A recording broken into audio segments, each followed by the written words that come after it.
بسم الله الرحمن الرحيم.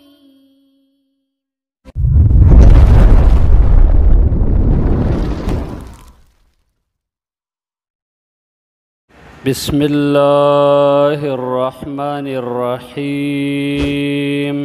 وعن أبي هريرة رضي الله تعالى عنه قال قال رسول الله صلى الله عليه وسلم والذي نفسي بيده لقد هممت أن آمر بحطب فيحطب ثم آمر بالصلاة. دا باب الجماعة، دا جماعت جمع د مانزو احکام او فضائل بیانیږي دی باب کی. دا حدیث مبارک د ابو هريره رضی الله تعالی عنه نه نقل له. دی فرمای د الله نبی صلی الله علیه وسلم ارشاد فرمایله ده والذی نفسی بیدی لقد هممت. او قسم می دی د الله نبی پاک ذات چې زما نفس روح دا غپا لاس کې دی. لقد هممت ان آمر یقینا ما قص کړو چې زه امر وکم په لرګو باندې او هغه را جمع کړی شي. فیحطب ثم امر بالصلاة به امر وکم په مانځه نو فیؤذن لها ځان وکړی شي هغې له. او ثم امر رجلا به امر وکم یو سړي ته فیؤم الناس چې هغه امامتي ورکړي خلکو ته. او ثم اخالف الى رجال او بیا زه لاړ شمه داسې خلکو پسې. وفي روایت بل روایت کې دی چې لا یشهدون الصلاة چې نه حاضرېږي مانځه ته د جمع. او فاحرق علیهم بیوتهم زه وسېزم په هغوی باندې د هغوی کورونه. یوی والذي نفسي بیدي قسم په غذا چې زما نفس د هغه په لاس کې دی. لو یعلم احدهم که جیتا معلوم وی یو تن د دوی ته چې انه یجدو عرقا سمینا چې دوی مندکۍ وړوکې غوړ او مرماتین یا یو دوه پانچې حسنتین ښایسته لشهد العشاء خامخا دوی به حاضر شوي ماخوستن مانځه تم او دارنګې نورو منځونو تم. رواه البخاري امام بخاری رحمه الله راوړی ولی مسلم نحوه مسلم هم د دې په شانتې راوړی. حدیث مبارک کې جمع اهتمام بیان کړی. د الله نبی صلی الله علیه وسلم وی زما د باغ ذات قسم وي چې زما نفس روح د هغه په لاس کې دی. د الله نبی به داسې قسم کاو چې زه ما دا قصه اراده کړې چې څه لرګي را جمع کړمه امر وکړم په را جمع کولو د لرګو هغه را جمع کړی شي.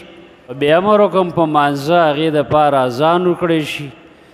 بیا یو سړي ته امر وکړم چې هغه امامتي ورکړي او زه لاړ شم هغه خلکو ته چې هغوی په کورونو کې مونځ کوي جمع ته نه حاضرېږي او زه په هغوی باندې د هغوی کورونه وسېځم. په آخر کې وایي چې که چېرته دې خلکو ته چې د مانځه له نه راځي دوی ته به د جومات کې او د مانځه باندې یو عرق هغه هډوکي ته وایي چې غوړ دی او غوښه ترې خوړلی شوې څه ناڅه پې پاتې په سکون سره عرق او عرق په فتحې سره شي نو هغه خولې ته وایي او عرق په کسرې سره هغه رک ته ویلی شي.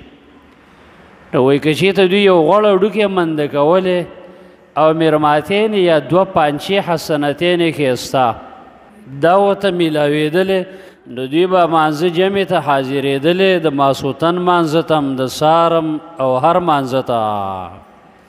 یعنې د دنیا څه فایده ورته میلاوېدې نو دوی به خامخا بیا حاضرېدې. بیا دا حدیث د امام بخاري رحمه الله او امام احمد او د بعضو دپاره دلیل دی چې ګوره د جمع سمونځ کوله دا واجب دی او ضروري دی. او د جمهور علماو رای دا ده چې نه د جمع سره مونځ کول سنت دی، سنت مؤکده. بیا دلته نبی صلی الله علیه وسلم چې د خلکو بسیزي نو دنه خو بخپله جمع پاتې کېږي. اهل علم وایي د هغې جواب دا دی چې کله کله دا جمع بعضې اوقاتو کې سړی وروسته هم کولی شي یا مخکې اسلامي یو اجتماع ده، یو سنګر دی، یو محاذ دی، نو څه کسان مخکې جمع وکړي څه بیا وروسته وکړي. د دلته که د الله نبي فی الحال جمع ونه کړه نو وروسته به راشي جمع څه به مونځ وکړي. نو دا معنی نه ده چې جمع ترې پاتې. بې جمهور علماو د دې نه جوابونه کړي.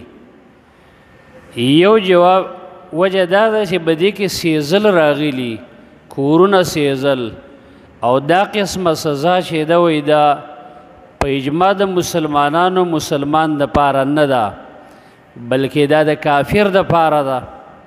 نو لہذا دی حدیث کې صرف زجر او رټنه ده، زورنه ده چې خلکو د جمع اهتمام کوي. د دې نه جواب ورکړی اهل علمو چې نه، دا په اور باندې سیزلو د کورونو دا مخکې و د منع نه، یعنی حرمت او حراموالی لا نو راغلی، نو ځکه د الله نبي وایي دا خبره کړې وه.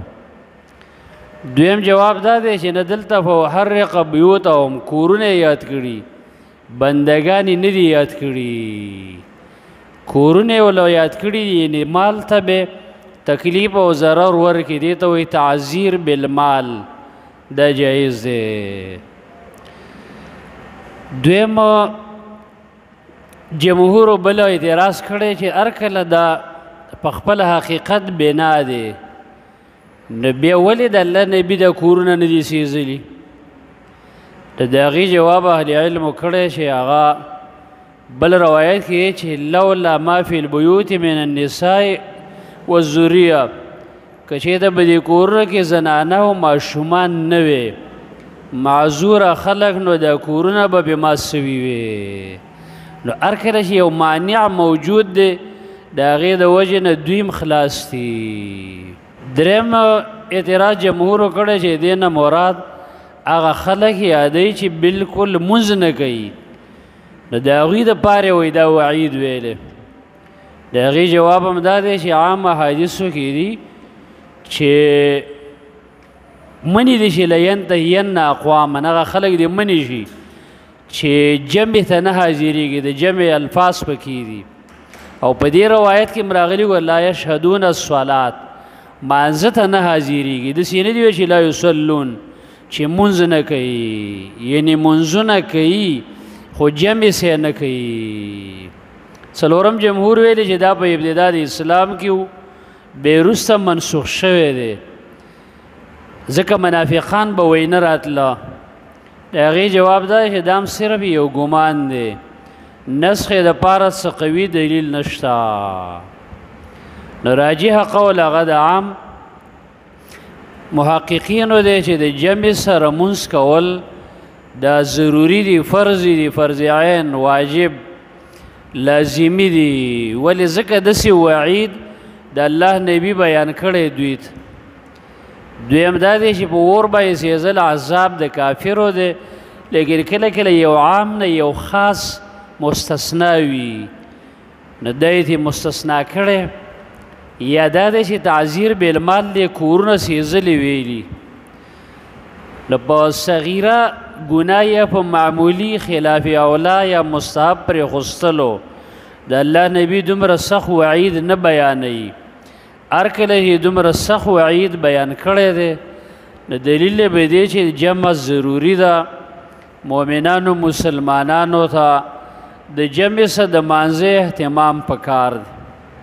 دې د وجې نه زموږ ډېر نوجوانان مسلمانان د اسلام دعوه کوي، د صحیح دین دعوه کوي، د قرآن حدیث دعوه کوي، د حق پرستۍ دعوه کوي. د دې باوجود هم عام بعضې جمع ته حاضرېږي او بعضو ته نه. مثلا سار جمع کې اکثر نوجوان طبقه ودی، ماسوتن جمع کې اکثر ناراست، بعضې جمع ته حاضر شي. نظم عزتمندو د الله نبی وایي چې اثقل الصلوات علی المنافقین صلاة الصبح والعشاء، ډیر ګران مونږ منافقانو ته د سبا او د ماسخوتن دی. ولو یعلمون ما فیهما لاتوهما ولو حبوا، وایي که د دې ګټه او د معلومه شو په څلورې به راشي په کوناټو. دارنګې دې حدیث کې ماخیره کې ویلي که چېرته یو غوړه ډوکې یا یو دوه پانچې ورته میلاویږي نو بیا به خامخا راتلی.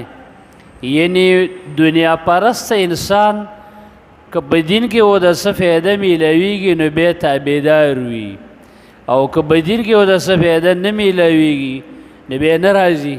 زه کله کله دا مثال ورکوم که چېرته 200 روپۍ په یو مانځه باندې میلاوېدی او 5 منځونه باندې 1000 روپۍ میلاوېدی یا 100 روپۍ 500، نه هر سړی به د سهار مانځه نه نیمه ګنټه مخکې جومات کې وي او هر مانځه کې به حاضر وي چې دا خو آسان کار دی، 10000 یا 15000 روپۍ میاشت او صرف 10 منټو له مانځه له ځه جومات کې به زیر نه وي.